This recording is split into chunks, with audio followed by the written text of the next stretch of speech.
Hi and welcome. In the current seller's market, with limited properties for sale being feverishly pursued by herds of hungry cashed-out buyers, a high majority of properties are being sold at auction in order to achieve the highest price.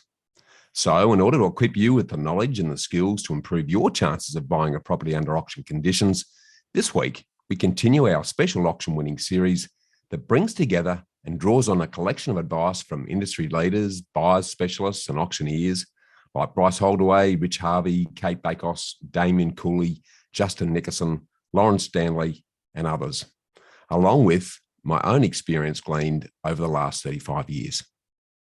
Well, it's now auction day, so how do you make sure that you stand out from the crowd? In the run-up to the big day, and as discussed over the last couple of bush bites on auction preparation, you've attended a lot of auctions for similar properties, especially with the auctioneer that's going to be selling the property that you're interested in. You've preset your dream price, your fair price, and your walk-away price limits while avoiding round or even numbers. And you've organised a full finance approval with a comfortable buffer. You've also completed a professional independent building and pest inspection, and your conveyancer has reviewed the property contract, and you've negotiated and agreed any condition variations in writing in advance. This pre-auction preparation combination will ensure that you're fully prepared, calm, comfortable, and confident on auction day, as auction performance is all about feeling and projecting confidence.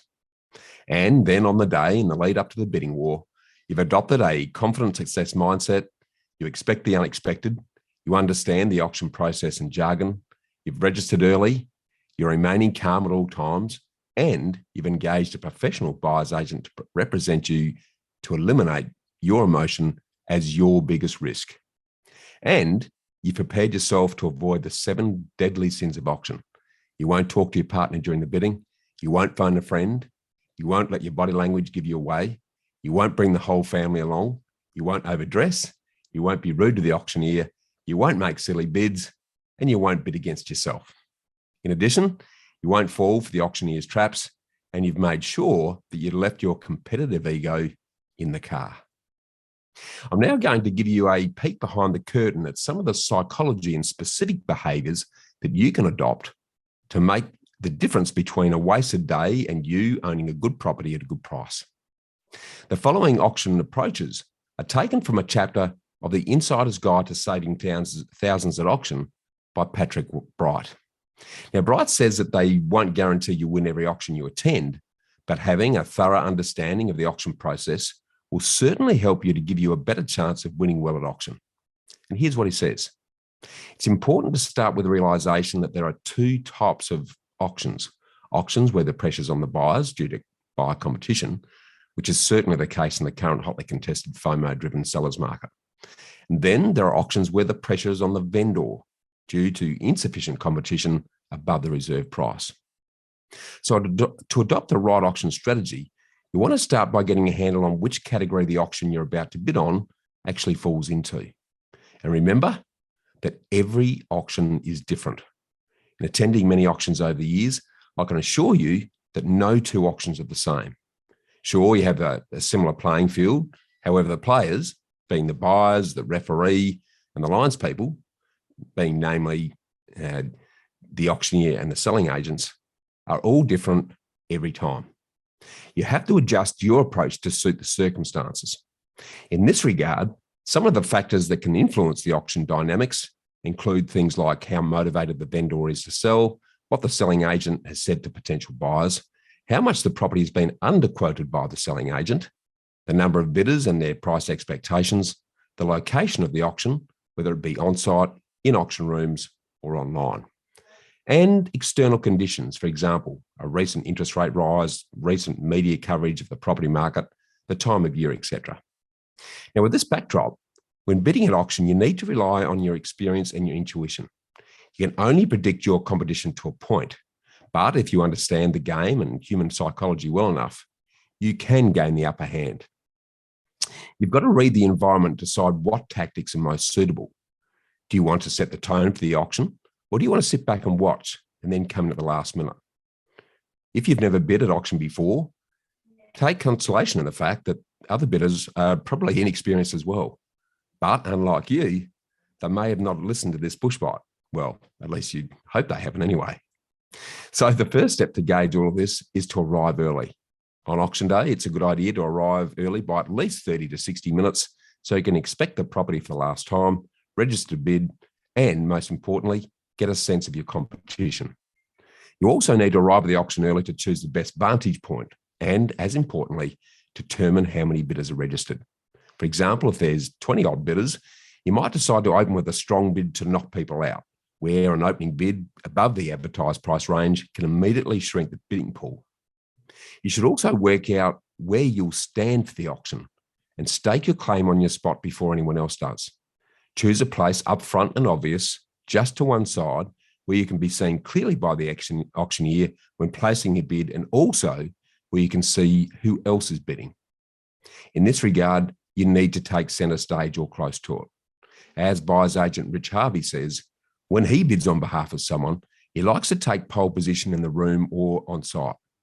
Stand somewhere that you can see the auctioneer, but also everybody you're going to be competing against. Don't stand at the back or in a corner where no one can see you. Show that you mean business. The more visible you are, the more commanding of the auction process you can be. So positioning is critical. Remember to stand at the front just to the side of the auctioneer so that you can clearly see you and you can see them, and you have clear vision of all the other bidders so you can read their body language. So I reiterate that you need to be visible. Contrary to popular belief, hiding behind a column and popping the paddle out to bid isn't going to win you auctions. Part of winning is confidence, so be visible in the centre and show your confidence to the auctioneer. Next, you need to get your tongue wagging. When it comes to auctions, silence is deadly. Not just for failing to bid when you should, but also engaging with the auctioneer. This follows on from standing in a prime position, so make sure you're somewhere that you can banter with the auctioneer. Telling jokes, engaging in conversation, it shows that you know the process and you get to have a bit of fun on as you go along. Make yourself known, speak clearly, and don't be afraid to heckle the auctioneer in a nice, friendly way. Next, remember to stick to your limit. The first and most important auction tactic, well, it's actually more like a rule, is to set your limit before the auction and never go over it. This is the only tactic that applies in all situations. I've seen buyers remorse after many auctions. A little while after the hammer has fallen, the buyer's thinking, damn, I've paid too much. I shouldn't have done that. If you blow your limit, your dream property could become your nightmare liability as you struggle to make mortgage repayments that are more than you've actually budgeted for and can afford. So set your limit after you've done some solid research and don't go over it ever. And lock in your worst stretch limit in advance, which is your absolute walkaway maximum price, and then aggressively bid to that point and no higher. Remember, it's like someone sprinting headlong to the edge of a cliff. Next, control your emotions. You need to control your emotions at auctions because emotions can actually cost you money. The number one auction mistake you'll pay with interest is getting carried away and paying too much for the property. That's a mistake that you could end up regretting for a very long time. But it can be hard to stop yourself blowing your limit when the home of your dreams is about to slip through your fingers. The trick is to stay a little detached. If you're too attached to the property, it's easy to get carried away. Try to remain philosophical. Remind yourself that you're not likely to win every auction, and there's always more than one property out there that's going to meet your needs. And again, expect the unexpected, because auction bids can jump very quickly. Or, as I keep saying, engage a professional buyer's agent to do the bidding for you. Next, you need to watch body language. Once you've got your paddle in your hand, stand in a position that allows you to keep an eye on the competition. According to renowned auctioneer Damien Cooley, non-verbal cues offer valuable glimpses into rival buyers' behaviour. One of the biggest mistakes that buyers make is that they don't watch their competition. If you've got a bidding sequence that's going something like 800,000, 810,000, 820,000, and it slows down, and a buyer tries to go 825,000 as they've got their mum and dad with them and they're all looking at each other and having a conversation, that's a very good indicator that the buyer is close to reaching their limit and they're discussing with the family whether they're out or whether they should go another 5,000. In the event that such a buyer comes back with a desperation bid of 5,000, Cooley recommends immediately placing a high bid, a signal of intent that he likens to a knockout blow. So pay close attention to body language. Understanding how bidders behave at auction can reveal when a buyer is actually reaching their limit.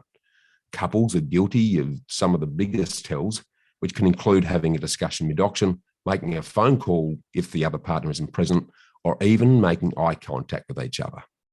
So, basing your maximum bid on due diligence rather than emotions, having confidence in your decision and being prepared to walk away are the keys to controlling these signs. If you go to the auction with conviction, it'll show in your body language and your competitors can read it too. Cooley says that reading the body language of the competition allows buyers to know when to deliver that knockout bid. If they look at each other, that's a sign that they've come to the auction with a preconceived number, and they're either at that number or they're very close to it. That's the point where you as a buyer should increase your increments. It might take that buyer 30 seconds or a minute to make the bid, and they're hoping that you're not going to bid again. If you're able to crush their hopes immediately with a counter bid, it sends a message to them that they're not going to buy the property. So buyers' body language as they gather for an auction often reveals the players and the pretenders. You can tell who's nervous, who's aggressive, or who's ready to go. So to summarise where you're at so far in the auction process, you've attended lots of auctions for similar properties, especially with the auctioneer that's going to be selling the property you're interested in. You've preset your dream price, your fair price, and your walkaway price limits while avoiding round or even numbers.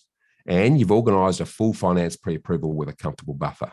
You've also completed a professional independent building and pest inspection, and your conveyancer has reviewed the property contract, and you've negotiated and agreed any condition variations in writing in advance. And then on the day in the lead up to the bidding war, you've adopted a confidence success mindset. You go in expecting the unexpected. You understand the auction process and jargon fully. You've arrived early and registered early. You're remaining calm at all times. And if you're smart, you've engaged a professional buyer's agent to represent you to eliminate your emotion as your biggest risk. And you've prepared yourself to avoid the 7 deadly don't sins of auctions that I've discussed previously. To adopt the right auction strategy, you want to start by getting a handle on whether the auction pressure is on the buyers due to high competition or whether the seller is under pressure, as the dynamics and power balance are different with every auction, and you need to adjust your approach to suit the circumstances. To assist with this, you've arrived an hour early, you've sized up your competition and chosen the best prominent vantage point up the front, close to centre stage, that's just to the side of the auctioneer, so you can banter with them and establish your confidence while also reading the play and watching your competition's body language. Then remember to stick to your predefined walkaway limit and never go over it, and control your emotions at all times by staying detached. Also, be mindful of your own body language, which needs to exude quiet confidence, and pay close attention to the body language of the auctioneer and the other bidders, looking for signs of nervous glances and anxious chatter that indicates your competition is at or near their bidding limit, so that you can consider delivering a quick, confident knockout counter bid to crush their hopes. This pre-bidding preparation will ensure that you're fully prepared, calm, comfortable, and confident on the auction day, because auction performance is all about feeling and projecting confidence. In the next installment of our auction winning series, we'll start unpacking some very specific bidding tactic options. So keep an eye out for that one. That's more food for thought. I'm Bushy Martin from Know How Property Finance. Stay tuned for more.